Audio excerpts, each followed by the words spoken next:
Nze sigamba nko. Bulamu bweyagala. Just naturally. Yes. Ozze okubeerawo baganda baffe Ashami and Shawa kiki osobola obbogerako? Bachali abo bachali bange ate n'ekirala baakabi. Baakabi kyoba omanya. Bye bakola oba bwe twogera ku comedy industry ani asinga okusanyusa mu comedy? Neggo kyoba omanya bonna baakabi. Sometimes mbeerawo ne ngamba oba ono yasinga. Ngenda okulaba ate oli alina n'ogamba oba ono yasinga. Kale kyoba omanya bonna baakabi. Onyumirwa comedy? Yes, I do.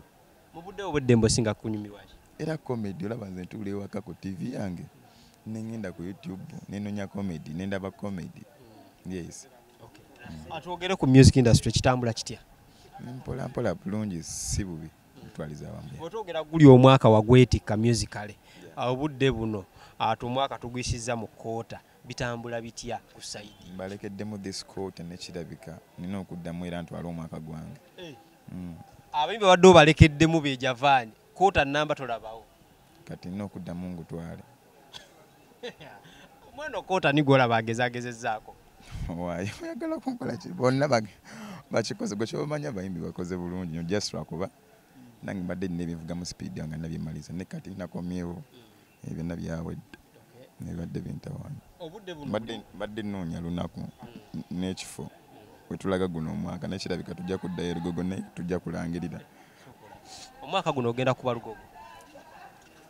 Mbadde nkubbirako ne kati ate gwe kitudde nnyo kati ate waki osigala wali wabadde nze akusunyiddeko kali. Nga nzibirako era abantu beeteeketeeke. Ekyomanya tujja kulangirira officially. Yes. Katofaayo. Abantu bange amuyimbi nkyaliwo Lugogo ekyaliwo ennaku weeziri n'abajja bakyaliwo n'abalala abatajja nabo gye bali. Yes. Okay. Bwe twogera ku music buli muyimbi gw'osanga agamba twandibadde bagagga nnyo naye ekintu kya corporate kituzizzaako emabega tetufuna bulungi ka ssente. Ku side yo corporate ogiraba otya singa naye bagituteerawo biba bitadde ewuwo? Ojjukira ekigambo Apashe yayogera n'agamba ffenna aboogera ku corporate tetulina kye tumanyi. We still like we need omusomo tumanye corporate kyeki. Ostegera buli omu ayogera kyeki. Ostegera so twetaaga omusomo abagireeta buli omu amanye afunirawa afuna atya n'ebintu tujja kwogera ayita Sidiki ayogera kino oli ayogera kiri tetumanyi kituufu. Ffe tumanyi kimu kitwekwasa tetulina copyright naye nga tetumanyi how does it work.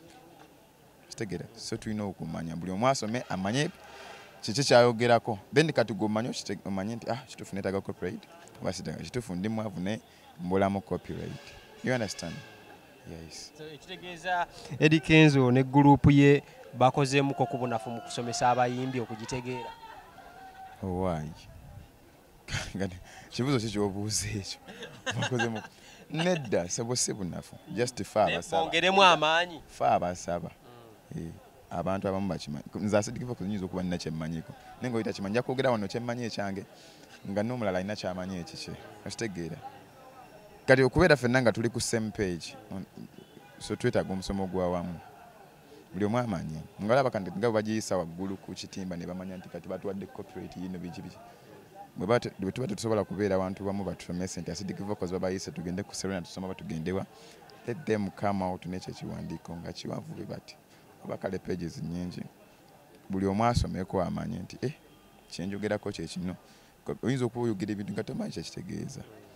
Osegera nga tumanyi kikola kitya so twetaaga okusoma tumanyisibwe buli omu amanye nti copyright bweti bwekola.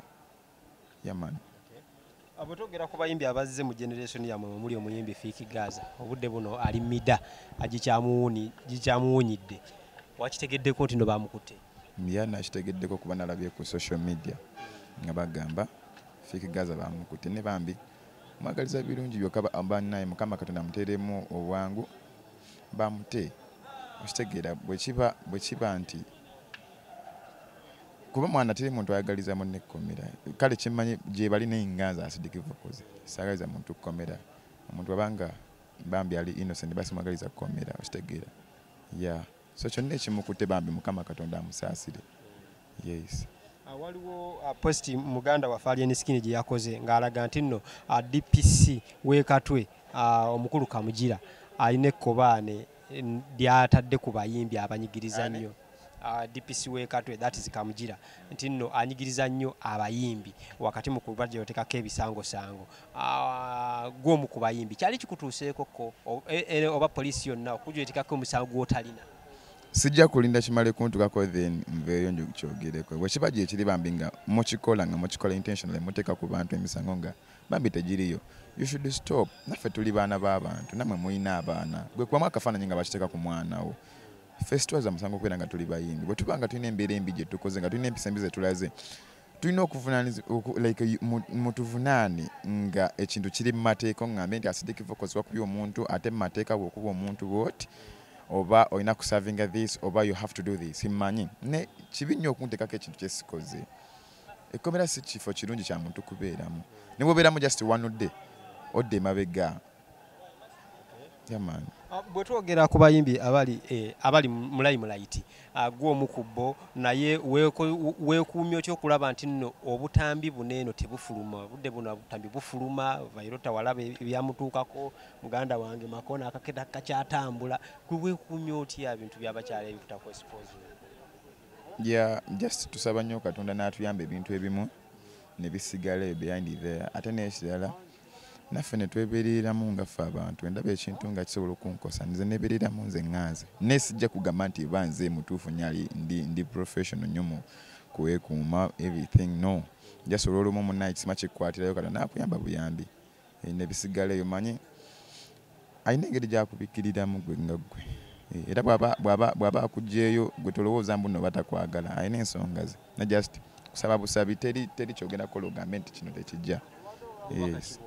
abawala naddala ababutukwata vidiyo bambi kyemba mumanye bwe tuba twesanze naawe oba oyagadde tojjirira ku mission nga kyoyagala kuteeka acidic vocals wansi okitegeera